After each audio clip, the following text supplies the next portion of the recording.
If we don't have it now, I just say F it and we just go back to making quilts. Yeah, exactly. You know what? I got some stuff to cut out.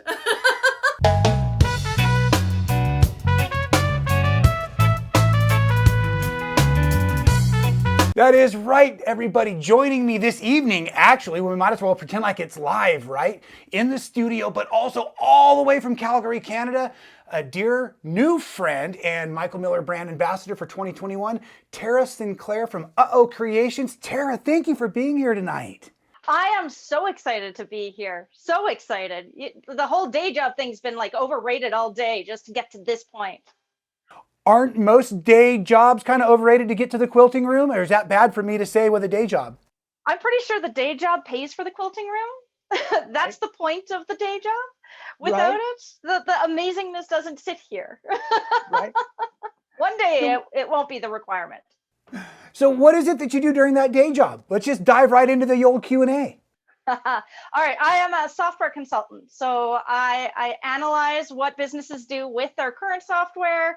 I align it and their business processes with my new software, which is actually a Microsoft software. And then we tweak it and make it work for our customers and then roll it out. So I take a requirement, I align them with software, I build the software, and then I actually teach. And I make this custom world fit for businesses. Wow, it sounds like it's super creative, but also techie with some troubleshooting and unique problem solving. Oh, that's exactly what it is. And you know what? Every single step of that, I have completely picked up in my studio. Like, right? The custom idea, mixing and matching colors, mixing and matching pieces of the software and their processes, finding out what that flow is in pattern designing and coming up step by step. Honestly, it all comes together. Teaching somebody how to make a bag in my world, teaching somebody how to do software. It completely meshes. But the software you're working with is not textile industry specific related, correct? It's all kinds of other business. So you only are playing with fiber at night. Exactly. It's actually called customer engagement is the software, which means it's all about engaging people and it's salesy and it's sending out service texts and it's about customer service. Right. People. Neat. But like you said, and I've been reading about you, if you all don't know, we have already put up all of Tara's story. I shouldn't say all of her story, of course, but some of Tara's story on the Making It Fun blog. And I'll have the link below so you can all check that out. And but I was reading you also got into pattern testing. So this must be part of this whole, like you said, encompassing technological but creative help people side of you. It's a whole project management cycle. Right. But you're still smiling at the end of the day. I know. How sad is that some days? You know what? I do love my day job because I do get to I get to help. I get to teach people how to do something and they walk away and say, "Oh my gosh, this is so much better than what we had." Right. And being able to help somebody is really that inspiration of what I do and how I get to that happy place. And then I get to come back here and then I get to hide from those people. Right. Because we all need a little downtime. Exactly. And let me tell you, 7 hours right now of sitting in my home office on my headphones, talking to people all day long, virtual meetings. Right. And then I get to come in my sewing room and I pop on the TV with some Grey's Anatomy and just plug away. Like it. Oh, that's rad. My daughter, who is 15 and a half, has been binge watching Grey's Anatomy the entire year through COVID. It takes almost that long to get through it, right? It does. I had to restart it. I am only on season 4 again. Again, but did you finish? You went the whole cycle? And so don't say much. I don't want to have any spoilers out there. We don't want to get in trouble. Yeah. Everything. I could be a surgeon, you know. Everything I know in life, I know from Grey's Anatomy. Absolutely. It's fun to have a show or something like that you enjoy. Well, it's funny, you're already pre-answering some of the questions I wrote down in case we weren't having a conversation. In case we were stiff and we were just talking like this, like, the two of us probably would, of course. Oh yeah, there's no personality between us. Of course not. Of course not. So one of the questions at the end of the interview is going to be, do you also have a favorite sewing music? But maybe you've already answered that question with the Grey's Anatomy or the TV. There's maybe what you really enjoy allowing your mind to escape while you're in the creative. You know what? Actually, I did a sew along for a pattern I did. And in that sew along weekend where I sewed online and I let people go do their bits, then I sewed online with them and let them go do their bits. I also put out a Spotify playlist. And it's a playlist of all the stuff I like, which I'm really sorry to most of the world. It's like 90s country, Oh, God. a little bit of that 90s pop that was Right. Barbie girl, you know, a little Right. inappropriate. Right. Right. But that's what I sing to. Like, Right. it's not about what you listen to, it's what you sing to. There you go. Exactly. It's all the ones you know all the words to in the shower. Exactly. You know, give me a little Garth Brooks and a little bit of Dolly Parton mixed in there and some Joe Diffie. Yeah, you know. Oh, that is great. You know, I actually saw a couple of the videos on your YouTube channel from the So Long. If I'm thinking of the same one, it was the 4-part series. Yes. That looked really cool. That was the George carryall bag. Actually, I have one here in my room right now. I've been working on one with the Michael Miller fabrics. Oh, can you show us, or is it? Oh, I could.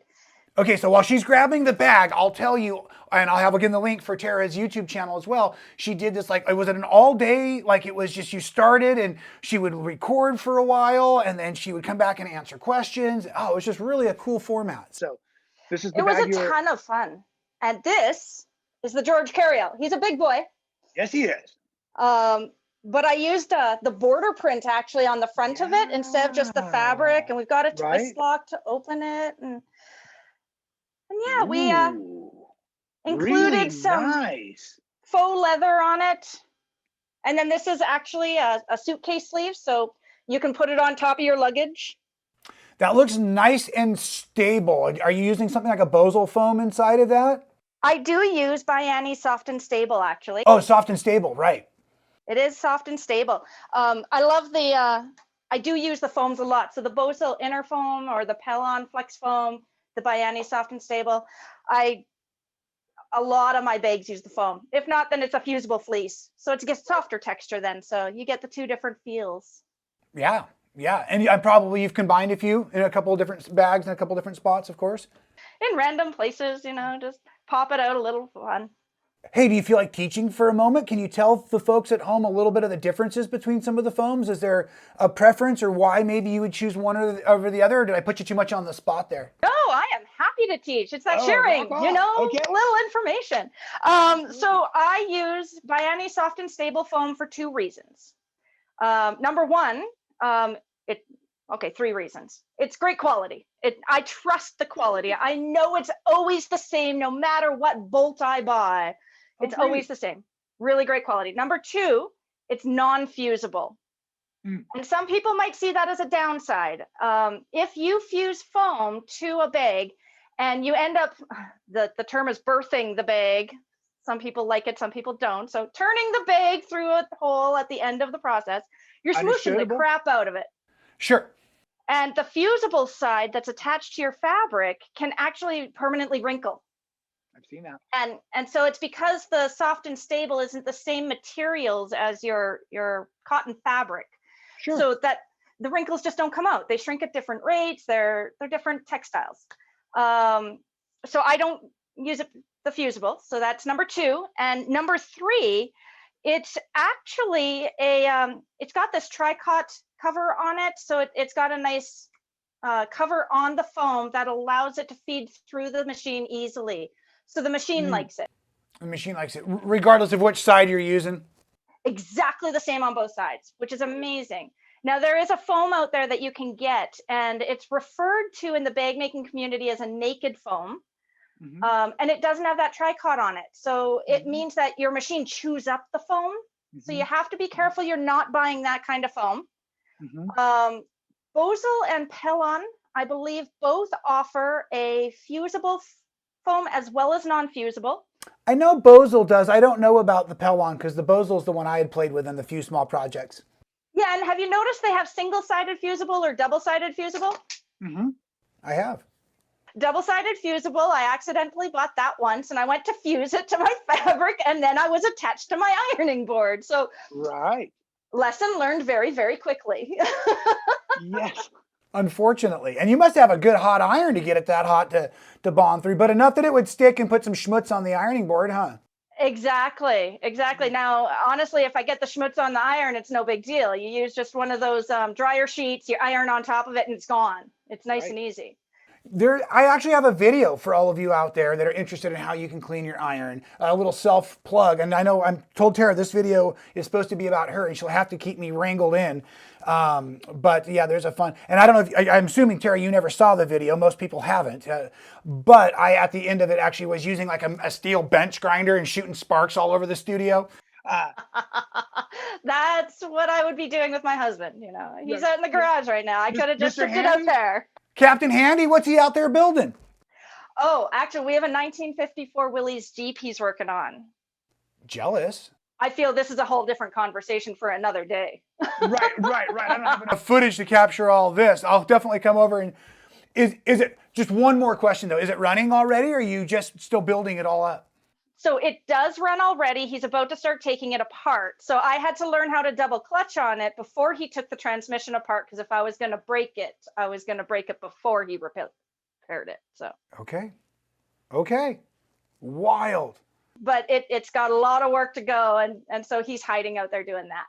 Wonderful. You'll have to keep us all posted. Are you putting pictures of that anywhere that we can? I haven't yet, Okay. But you know what? I might have to, because it's an amazing project, and I'm really excited about it. You know what I learned from one of our brand ambassadors last year, Charisma Horton? That one of the best places to photograph beautiful, bold quilts like the one on their back wall is on a rusty old Jeep or an old airplane or an old... They make great backdrops. And if you've got the roll bar on yours, you can pinch in some clips. And I mean, you got a backdrop, girl. I'm talking, this is going to be awesome. I want to see some pictures, some quilts and some bags out there on the... That would be awesome. I never thought about that. I think that's going to be the best way to do it. Now I just got to get it out of the garage. Right? Or even just, your beautiful bags on these rusty, oily old parts. Now, the trick is you got to put something plastic or something down between that you can hide. Us photographers are always trying to make you believe something other than is what really happening there. So. Yeah, exactly. Because can't you just imagine that oil spill coming out on that project that you just spent time on? Oh my gosh. Oh my gosh. That would drive you absolutely... don't even make me go there. I've got to wipe my head of that completely. Okay, so now I also know, as I was, like I said, I've been stalking you for a while now. You said you've got your husband who's super handy. He's out in the garage. The dog, is that Lincoln? Is the dog named Lincoln? That's Lincoln. And he's right there. Is he wearing a hat too right now? Not right now. Not right now. But here, maybe I can get him up here. Lincoln. Yeah, say hi to Lincoln. Come here. Come on. Up. Come on. Oh, come here. Come on, Lincoln. Up. He's like, but Mom. But I'm not allowed to do this ever. Oh, look at that beauty. Yes. Here's my boy. Yeah. That's my Lincoln. Yeah, that's the whole, I'm not supposed to do that, Mom. Right. Fantastic. Thanks for the cameo, Lincoln. And he is always in my sewing room if I'm in my sewing room. So it's not a big space in the first place. And then you add a 100-pound dog. Right. Exactly. Well, Tara does have at least one. I've already seen a great picture of Lincoln wearing a great little like softy hat. That was one of the first ones that caught my eye, and I think that's fantastic. Does he do a lot of modeling for you? He actually does. I have him holding a few bags. Great. That is great. We actually had another dog last summer. We had to put her down. Peanut, she was my girl. We had her for 11 years. That's a good lifespan for a dog. Was Peanut also the size of Lincoln? A little bit smaller. She was about 70 pounds. So it was still 11 years is a really good life. Yeah, must have been well loved.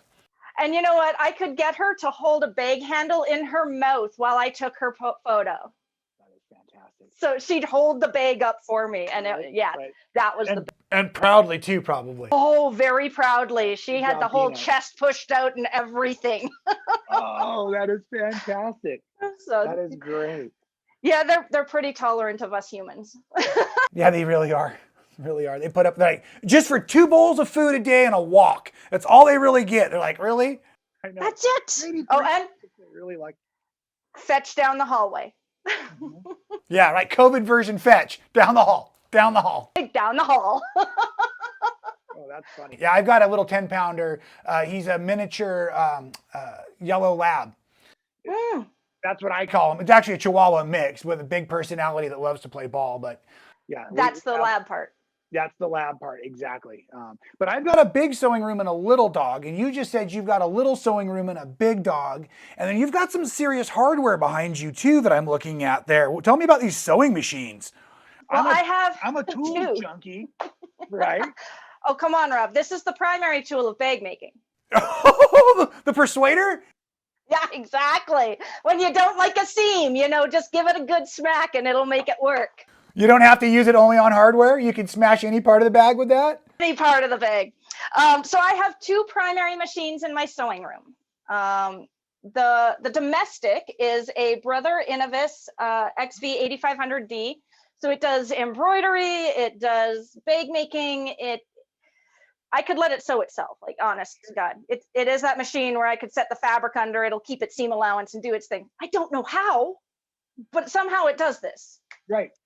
And so anytime I'm making a bag for a pattern that I'm designing, I always make it on that Brother, because it's a bit of a wimp. So I want to make sure that the domestic machines can handle the materials we're working on and that there's going to be no issues.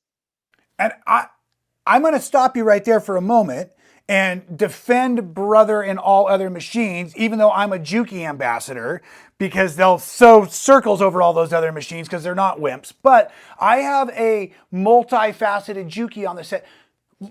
What I think Tara was referring to is when she's building bags, these got all of these different layers. Not only do you have maybe sometimes 2, 4, 6 layers of the cotton fabrics because there's pockets, there's seam allowances from the front of the bag, the lining that are all coming together, but there may be 2 layers of foam in those seam allowances sometimes, right? And so you're dealing with something that gets super, super thick. And if you don't know this at home, when your presser foot on a regular domestic style sewing machine gets too high, it starts to open your tension discs, and then your thread starts to pool up underneath your project. It's not your bobbin, it's your top thread, and you just bad words are said, like sugar fudge if you haven't seen the other video. So yeah, so yes, I love what you just said about testing the bags on the domestic machine so that you're convinced everybody at home with any machine can do it.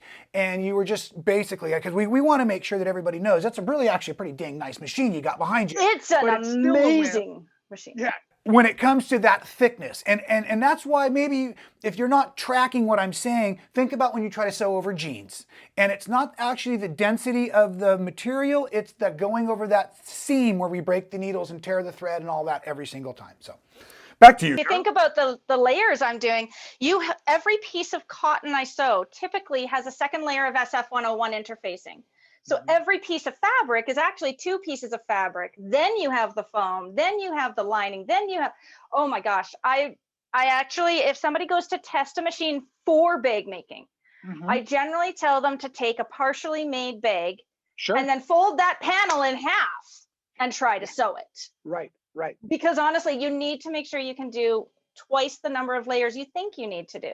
And domestics are just fine for bag making. They do beautiful jobs.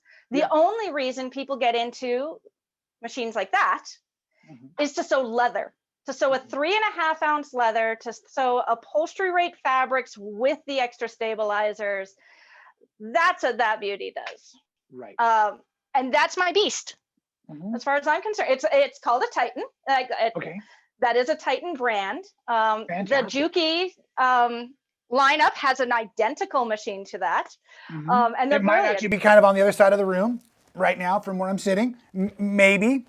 But with the servo motor and no compound walking foot, but the servo motor and the 4 different kinds of feed systems. So I can go from a box feed to an elliptical feed or somewhere a little toe heavy, a little heel heavy, depending on what kind of a fabric I'm sewing on. So pretty impressed. I was scared of mine. Were you scared of yours when you first got it? I was too excited to be scared. I had to drive 4 hours up to Edmonton to go look at it. And then when I told the guy I want it, and he's like, well, we've got to put it together and stitch it out for you. And I'm like, so in an hour? I'm Right. driving home. I want it. And Right, he's right. like, well, your friend in BC was getting the one that we have in the back. And I'm like, she can wait. She's close. She's close here. Yeah, yeah. No, I'm taking mine and I'm out. That's I right. want it now. so yeah, and you know what? I do love the fact that it's mechanical. Everything Mhm. about mine is mechanical. Right. It's brilliant. However, I'll be honest, most of my bags are still sewn on my brother. Mhm. hmm It's because I can embellish with unique stitches. That's straight. That's only straight stitch. If I Right. want to quilt or I want to play with stitches or I want to do some funky top stitching with some of Mhm. those amazing stitches that come with a machine, that's the sucker You're all for about it. the brother. All about the brother. Yes. All about the brother. Now, I'll be That's honest, rad. my travel machine is a Bernina Uh-huh. because, I'm not brand loyal anymore. Like, Yeah. holy cow. Right. No, well, Not yet, but we can talk. If anyone's interested, I can set you up. Hey, I'm open to trying new things. I love I love learning a new machine and I love making it work because you know what? There's a lot of people who claim that it's the machine that can't do this. Those machines can do almost anything. You just got to know how to use the hump jumper, right. like, or the stiletto. Oh, I love a stiletto. These little tools that you don't even know you need that just whip everything into place and make it work. It's about making sure that your presser foot isn't on an angle when it's trying to stitch, or that you're not trying to climb a mountain over another seam, or How about cleaning your feed dogs out every once in a while? know what you're talking about. Womp womp. I'm not going to talk about the dogs that come out of underneath that machine. Oh my God. I'm just not. Well, it's probably Dropping bobbin, right? They do pack in the lint. They definitely pack in the lint. So, okay. Now I'm getting us. You said Willie's Jeep earlier. Now I can't get my brain off of hardware and tools. This is all Tara's fault. This is not my fault at all. But I want to hear. And there's a couple of these questions I got to ask all of you brand ambassadors because there's been a time and a place where I've been trying to get my name out there, trying to get, recognized and partnering with folks and working with different things. And so can you tell everybody what it was like to actually be brave enough to put in the proposal? And was it hard? Was it easy? And then of course I want to finish with what did it feel like to get the acceptance information? And Oh, well, okay. So putting in the proposal, I am all about if you don't try, you can't complain you didn't do it. amen. You didn't get it. Like, that's what I truly live by is if you're not going to try and you're not going to ask for things, you're never going to get them. So when I saw, I think it was a blog post about the ambassadorship where you guys were putting out the form and everything. I sat there and I stared at it and I thought, this isn't never going to happen. Like, whatever. It's got to happen for somebody. A year ago, I had applied to Quilt Canada to be a teacher there. And I actually went to Houston Quilt Market year before now. Oh my gosh, I just missed a whole COVID year. To attend in their trade show for new designers and upcoming people within the community.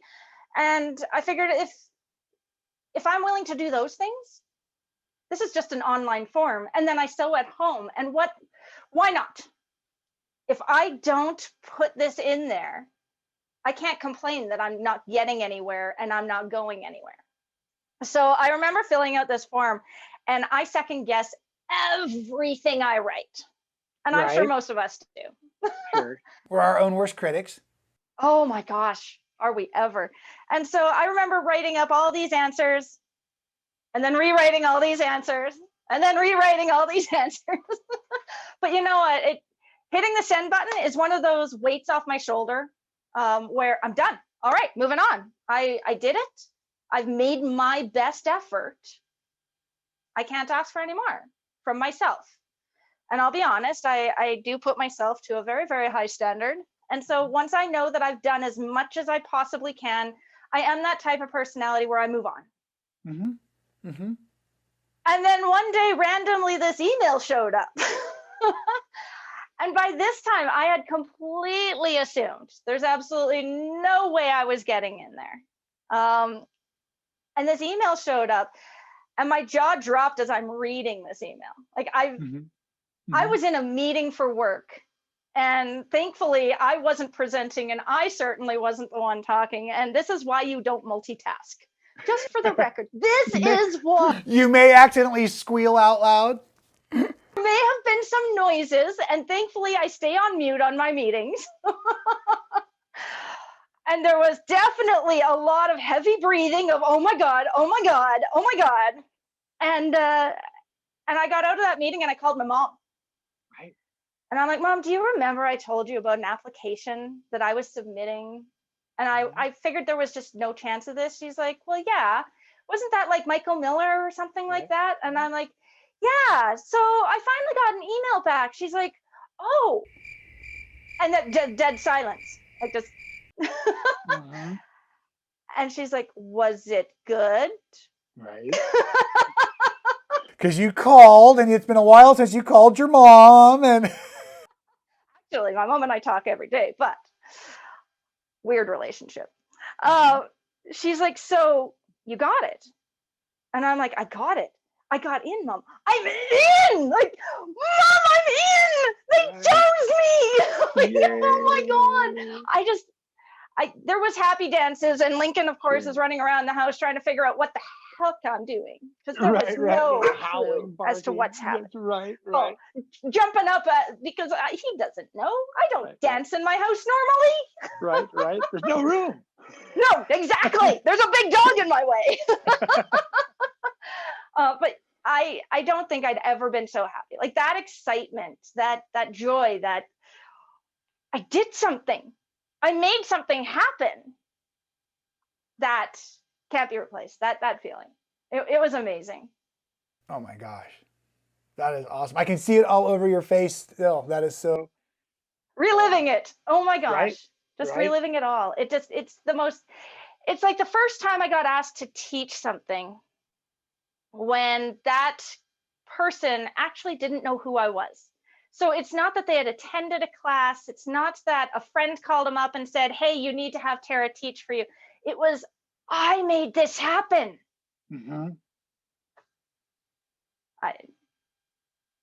Making your own dreams come true, making things happen. Like, granted, you guys obviously have amazing taste, but. Of course. But we still have to find the talent to fit the taste. Exactly. So it was just such an incredible experience, just getting chosen. So I guess the pressure's on, though. You get to be, invited to be on the team. You make the proposal, all that pressure, and then immediately a giant box of stuff arrives, and the pressure continues, right? Like the boiling point is there. No, I'm just being silly, but have you already? I saw the George bag, which is awesome, and I know you did a really, really cool unboxing video that's also on our YouTube channel. But I want to hear, what else are you working on with the Michael Miller fabrics? How did you get inspired? You know what? The Magnolia fabrics that I received, they're unique to me because those are the colors I work with typically, are those overly vibrant, the pop in your face, just like you right there. Like they're fantastic. So this made me branch out a little bit. Right. Because they're a little more muted, they're a little more subtle. And you know what? I'm just reaching over here for one that I did up. One of the bag patterns I have is the Logan sling pack, which is a completely. This is one you've designed, correct? It is one I've designed. Yes. In fact, it's one of my first patterns, and it's meant to be worn like a sling bag. So across the body. You'll see this in one of my witness protection models. I saw that. The bag, only the bag. The bag. I'm so glad you got my humor in that. Oh, you know what? I laughed about that with my mom too. Like, he gets me right there. He gets me. That looks like that would be really good for travel, though, by the way. Looks like it's got some little pockets so you can get your phone and your different. Exactly. So you've got your 2 pocket pieces here. That is one pocket accessible from either side. Have you ever dropped your keys in a pocket and now you're fishing around in that deep pocket? Yeah, well, unzip the other end and grab your keys. Oh, wow. How smart is that? Especially with it being a sling style, it means you can just wing it around and access the other part of it. So with the natural look of the fabrics though, and you talked about photography on that Willys Jeep, I was picturing this bag on the Willys Jeep for that travel and that, Yeah. like, Yeah. and it turned out amazing. Like Yeah. the colors in there really worked with the antique brass hardware and everything. It just all came together just beautifully. And then just a pop of pink in there with the Right. fabric lines.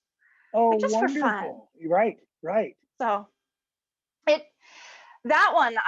that was a need to make the moment I saw the fabrics, because with those natural colors and those natural shades, I just figured it was the perfect traveler. It's the perfect, I'm going on a hike, let's toss some things on my back. It's Right.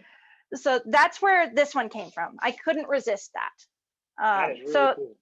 the antique brass needed to go with it, the natural colors and everything. I thought about pairing some nickel or silver hardware with it, and it kind of screamed at me and said, "Back off, woman!" Like, Right. a Right. little. So I couldn't resist that one. And you know what? I tried to pair that with a couple of other colors. Just like you saw in the George, I used this tan faux leather that just allowed the colors to be the focal point. Right. And so I tried to find a couple of items like a green cork or something like that to accent this one. And this one just needed to be all fabric. Those colors just needed to be on their own. Right. But I have a new pattern coming out in a number of weeks. And so, of course, I had to prototype with some more of this fabric. And this time I took the big focal print and put it on the flap of a bag. And then I paired it with this burgundy faux leather. Wow, look at that. I just figured the framing was what it needed. Right. And those big old grommets, that's where you hooked the strap onto on the corners there as well? You better believe it. I'm what a friend calls a strap crastinator. Okay. Another one of your Bagoneers called you a strap crastinator? Well, she could keep the term, and I'm like, yep, that might be my new label. So, and this one, the flap actually comes down quite a ways, which means when you open up the flap, right in between the flap and the bag, you can slip your cell phone. Right. Like it gives you that extra pocket. Right. I always wanted it to be good for sunglasses because it's soft. Maybe that would be good in there. Yes, definitely. Trying to keep my sunglasses from getting scratched up. I've lost my last pair. This is why I don't spend money on sunglasses. There is not enough footage. There's not enough space on YouTube for me to start telling the stories of the one pair of sunglasses I have. I've had them for at least 10 years, and my family knows. They're already laughing, listening to me start this right now. Yeah, and just last weekend, again, I was coming home from surfing, and I realized, wait, my glasses aren't on my face. I had gotten a text message before I got in the car. I set the glasses on the bumper. I drove down the freeway, and I have those sunglasses again today. I went back, I found them in the middle of the freeway with traffic going, and I ran out into the freeway in flip-flops and saved those sunglasses. That's only one of the stories behind those sunglasses. So. You were way too attached to your sunglasses, by the way. At this point, with the amount of stories they have in them, I cannot ever get, until they were... They're not allowed to go. I hope not. I hope not. No, so yeah, that's a pattern that's going into testing over the next week. And that means the one with the strapless? Yeah, the strapless bag. Strapless bag. What happens first? Do you put a strap on it or name it? Like where does that happen in the rotation of steps? So there are some times where a bag goes into testing and there is no name. Right. Hey guys, this is a saddle bag. I need a name. Right. Somebody come up. Nameless Saddlebag 407 again, Tara? Really? Could you please? Exactly. Now this one, I actually, I've spent a lot of time over the last month with my mom and my sister on the phone. And I said, okay, I need a name, and it can't be a niece or nephew. We've got enough of those that I can't name that many bags right now. And I try to use unisex names. So names that could go either way. So George, Georgina, or George. Yeah, Chris. Logan. Logan, yeah. Oh, I like Logan for both, actually. Exactly. The Charlie holster bag was my first one, and my middle name is Charlotte, so Charlie.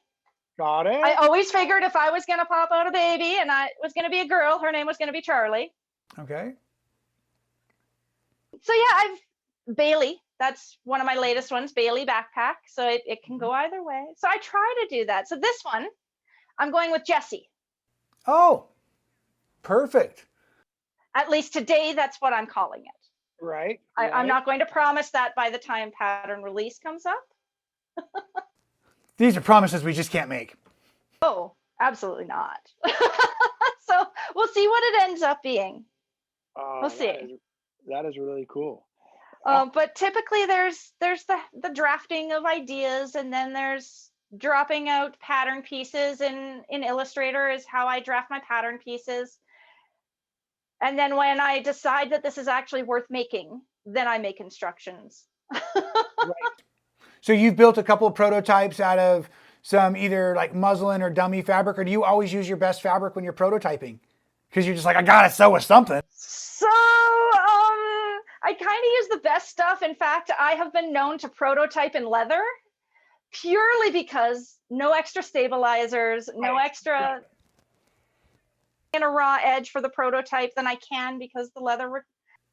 I almost guessed that. I almost guessed that was her reason. So, and you know what? Everybody wants a leather bag. So there's always a home for a leather bag. Plus, this is the original, the OG strapless, nameless saddlebag 417. Exactly. I love it. I feel like it's a little Stitch-like, you know. What was his number? Like, oh, but that's exactly it.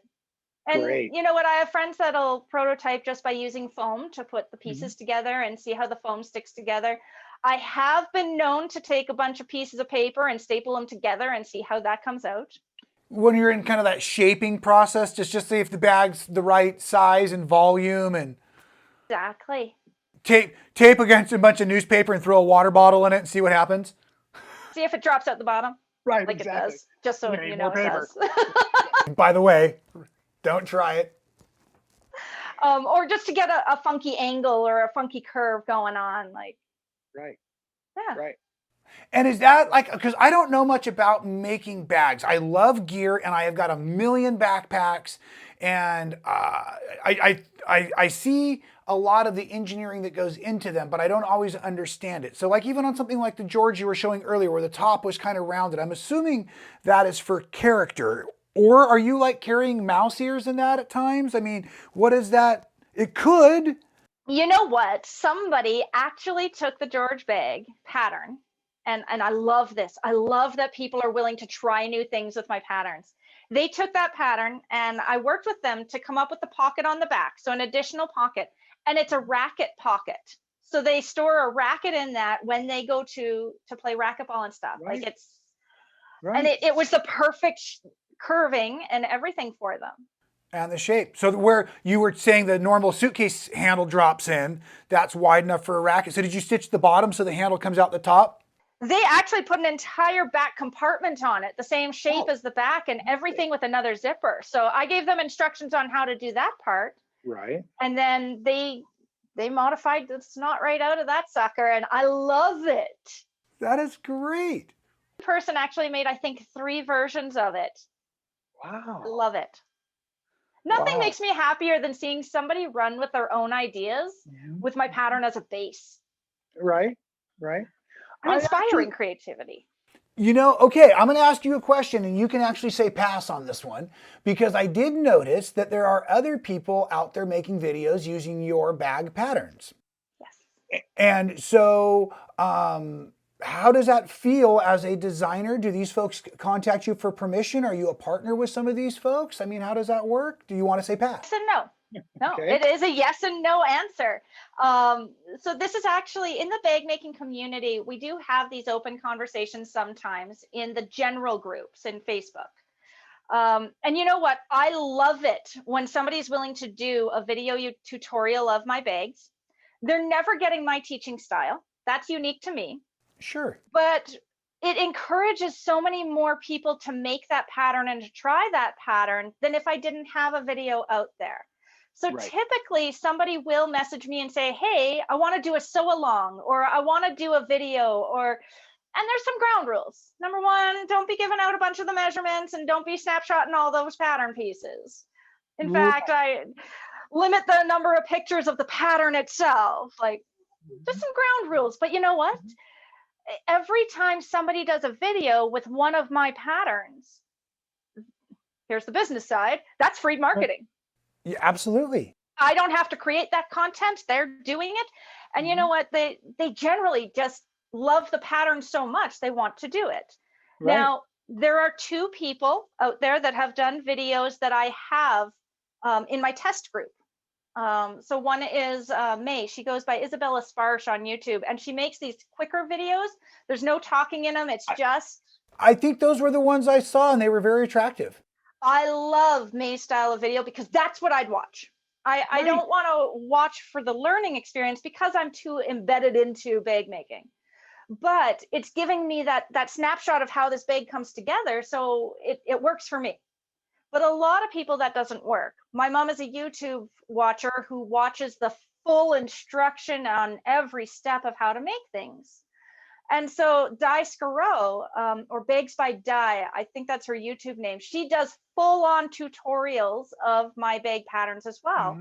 She's actually based in the UK, and she just loves to bag make. And so she does videos as well, and it is full her showing you how to make every step of the bag. Great. So I do have those 2 that have collaborated with me and bounce ideas with me, and I do have my logos in their videos and everything because they're my testers. I trust what they're doing, and they're going to call me and tell me, hey, Tara, something's wacky on this pattern. Sure. Like, so that it's not going public. Right. But you love to teach, so will we be seeing more and more videos from you teaching your bag patterns and things? Or are you, after being on software consulting and Zoom all day, you're like, to heck with this, I just want to be left alone and sew, please? Both of those are very, very valid. Well, no, in fairness, sewing is a quiet, safe getaway space where we recharge. I mean, this is why so many of us come here. And so it is a challenge for those of us who use sewing as our career, but also our getaway and our hobby. Sometimes that balance feels more like a teeter-totter. Exactly. So every so often I'll get a reach out through email or a message on my website or something like that saying, Tara, I really don't understand this in your pattern. Is there a video tutorial or something? And you know what? I'll film a really quick video, pop it out there. Because I'd rather it be right information than just quick information. Me teaching online, I have bounced that idea around so much. Number one, I don't know the technology aspects of it. Until I do, I won't commit to it, such as the cutting and the video quality and those things. I'm an all-in kind of person. So I want to understand these pieces before I commit to it and make sure that this looks like the image I am representing. The casual Tukey girl, like it better be. Right. But you still want the lighting to be nice so folks can see what you're working on. And I remember even just the silliest little things of when I first got started in my own studio of there are certain colors that just didn't read correct in the light, like they would completely change. And I'm still having one of my cameras, which I have a hard time. I can go back and take the time to correct it later on, or I can say to heck with it. Like they're not really watching anymore anyways. Like we're 2 minutes into the video and I've already lost the audience. But yeah, I do think that there's an importance to the tech side, but I will also encourage you that everybody has to start somewhere. And if you watch, in my opinion, like the greats in our world in the video education platform, if you go back and watch them, I'm going to just use an example of roughly 10 years ago. One of my friends looks a lot different than they do today. They've got more technology, they've got more, people and a town built around it and all kinds of stuff. So you can grow, but because there is so much content out there right now, sometimes I think it's important to swing for the fence your first at bat. If it's going to be important to you, make it important to you. And now I'm just preaching, so I'll edit it out. Like, what? Gone. No, at the same time, I do have another sew along coming up. I've partnered up with a custom fabric company that's local to me, and they'd like me to make the Bailey backpack online with their Facebook group members. So I am going to be doing video content of the Bailey backpack, which is my pattern as well, of course. Right. So that they can sew along online with me. And I'm going to do it as pre-recorded videos. So it is going to bring me a little bit into that and just get my feet wet and try it out. Kind of like the George, although George was all live. Right. That was a fun one. But you paced yourself well for the George sew along. Okay, I'm so glad you think I did. Because let me tell you, that weekend was chaos in this house. Maybe I'll have to go back and watch more and more towards the end and see how you're holding up at the end of the sew along. I wanted to be polite and start at the beginning to make sure I didn't miss anything. I just haven't gotten into the depth of it yet. You show up in curlers and a bathrobe at the end, you're like, ah. You know what? I made a point, and anybody who's been to my classes in person will notice this. I wear toques everywhere. Like I crochet my own toques. I love my toques. It holds the short hair back. It's nice and easy. In every one of those videos, I was wearing a different toque. Right. And I had a different outfit. Like I had it all planned. The outfit went with the toque. I had a girlfriend call me up at the end of that, and she's like, Tara, did you pre-record this on different days and not realize you were wearing different things? And I'm like, Leah, I did this just to make you watch. Right. Just to see if you're going to change on the third. Yeah. Playing with the audience. That's right. Oh, I love it. Good for you. You know. And now you can see why my weekend was a little chaos. Because of course it's the little things. Right. It's all the little things, Rob. If we don't make those little things there, then where's the fun in it for us? I have, again, stealing the show from you, finding that is actually what I enjoy. I enjoy watching other kinds of content on YouTube, a lot of how to shoot videos, how to do special effects and stuff. And then I practice learning what I've watched, whether it's you snap your fingers and your shirt changes, or I make my little buddy Mike, do different things. Recently there was a couple of my voices in my head came out of my head and we're talking to everybody. So little things like that can be a lot of fun and super entertaining. And again, it just kind of ups the quality, and this is what we do. It's all part of our creative side. And it's, I guess what I would say, I'm so excited that social media does exist, because it allows the folks like myself to work out of our home and be successful and grow these brands and grow these channels and partner with companies and really help spread the word. And what I have seen in the last, 5 or 6 years since I've been working on YouTube, the amount of people that are new to the sewing world have really grown because of all of the people. So everybody out there that are watching this and drawing this on your own, please keep doing it. It's important because everybody likes different presenters for different reasons. And so, Tara, same thing for you. Don't wait too long to make sure you get out there, because I know your audience and your fans love you. And so there are going to be people dying to see you, and your patterns are super popular. So watching you make the patterns and watching you get, and have your personality, of course, is just amazing. And so having you teach us all would be lovely, I think. So I'll encourage you, and also publicly here offer, when you're ready for help, you know how to get a hold of me. So please reach out, and I'll share some of those tricks. Absolutely. I'm only one video ahead of you. So, although it is late, I know you've been working all day. I wasn't working at all. You know me, I was surfing all day, goofing off, but I had to put in an hour. So this is what we've done tonight. At the end of every video, interview style, I like to try to put the guest in the hot seat with a mystery box of questions. So if you are willing, well, either way, I'm going to ask you the mystery. I was going to say, do I really have an option? You have no choice. So what's happening though, just so everybody knows, I'm not randomly choosing your question, but these are all the questions that have now been asked over most of the interviews. So I'm trying to weed them out to keep it entertaining. So we're now getting into a very small stack of questions. So I'm going to say there's roughly a dozen cards here, and probably easier than you reaching through the computer. Can you reach through the computer screen as a software consultant? Could you? You know what? I have joked about that recently, where it's like, I just want to press this button for you. So this is the one right here. Oh, yeah. Oh, yeah. Okay, my dear, pick a number, let's say between, I'm going to guess 1 and 11. 7. 7. Okay, here we go. 1, 2, 3, 4, 5, 6, and 7. Okay. Oh, this is a good one. And, okay, what actor would star in a film version of your life? Sandra Bullock. Oh, I love it. Now, is there any particular film that would give us more clues to other parts of your life starring Sandra Bullock? Okay, you know what's really funny is I just finished watching Anne with an E Oh, right.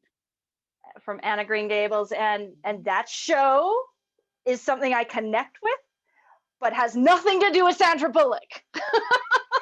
Nobody said it really had to. I didn't even write the question, so there you go. But that Anne with an E is a great show, isn't it? Oh, it was. I loved it. I loved it. I binge watched it. Well, my wife is a literature teacher, and so she had read all the Anna Green Gables stories and the kids and stuff, and so it's been kind of fun. And the kids have been enjoying it as teenagers. So. Oh, and you know what? I'm pretty sure I read most of those books and watched the previous TV show. Like honestly, that I related. I don't know, redhead girl, you know. Okay, so we have Sandra Bullock, and when she makes her cameo in Anne with an E season 3, we know that like that's happening. Exactly. You'll be Exactly. squealing. You'll be squealing like when you got your email from Michael Miller.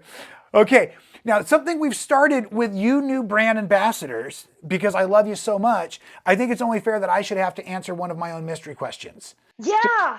Don't you think that's cool? Yeah, definitely. Okay, so if the last round was 1 through 11 and we've omitted one card, let's say 1 through 10. I'm mixing them up again. If you will pick my mystery question for me, please. You get number 3. Number 3. Okay, 1, 2, and 3. Last question of the day. Here we go. Okay, how do you play UhOh? Can you stack draw 2 and draw 4 cards? Yes or no? I think we play it only if it's the wild card draw 4, can you drop it? But it's been so long, I would have to pull out my deck and play. I'm sorry, folks, without handling a start. Uh-oh, I'm getting help. I'm getting help from the control booth. She's saying no way. It's a no. It's a hard no, Rob. Stack that stuff. You stack it, Rob. You stack it? 2 there, and you put a +4 on top. You are getting 6. Oh, the next person gets 6? Yeah, and then if I put a +2 on that, it's 8. Oh, no, I've never played that way. That must be the Canadian rules. I'm glad I'm down here in the good old United States of America, where my draw 2 is only a draw 2. I had 3 siblings, Rob. Let me tell you, somebody was drawing 12. That is awful. That is rough news. These questions are hard questions. I told you, you were in the hot seat. Thank you for bailing me out. I obviously need to get another round of UhOh going. If those Canadian rules are different, I want to play those American ones. Right. I will end with one last quick story before I thank you for being here with me. We had, for Christmas this year, we always do a Secret Santa. So each person gives one gift for the family, about 10 of us. And my daughter happened to draw my son. And so he's a senior. So he's going on this big national parks tour. So she got him the national parks Monopoly game. And so then we as a family sat around on Christmas playing the national parks Monopoly game. And it got to a point where, and we played teams because we didn't have enough, pieces and stuff. We wanted to go kind of fast. It was getting a little heated. Like Christmas was almost ruined by the national parks Monopoly game. So yeah, these rules can really change things. You got to make sure they're clearly stated. Make sure the instructions are clearly stated and everybody reads all of the instructions before they get started. Everybody, including those people watching. Even the strap procrastinators and all of the rest of the Bagoneers out there. So fantastic. Absolutely. Tara, you are awesome. I'm going to thank you, and I'm actually going to thank everybody. I'm not going to edit any of this out. I mean, this is fun. They're stuck with an hour-long video. I love it. This is a blast. We will be seeing tons and tons from you all year long. Make Make sure sure all of you at home follow UhOh Creations on the Instagram, Facebook, YouTube. It's all there. The links are below for you. Give Tara a ton of love. Get out there and support her, and wish her luck in her day job. It won't be around for long with what she's doing in her night job. It's going away. It's going away. Thank you so much, Rob, for having me here. Oh my gosh, thank you for the wonderful energy and the great interview. I really appreciate it, and I will be looking forward to seeing what comes out of your studio next. Me too.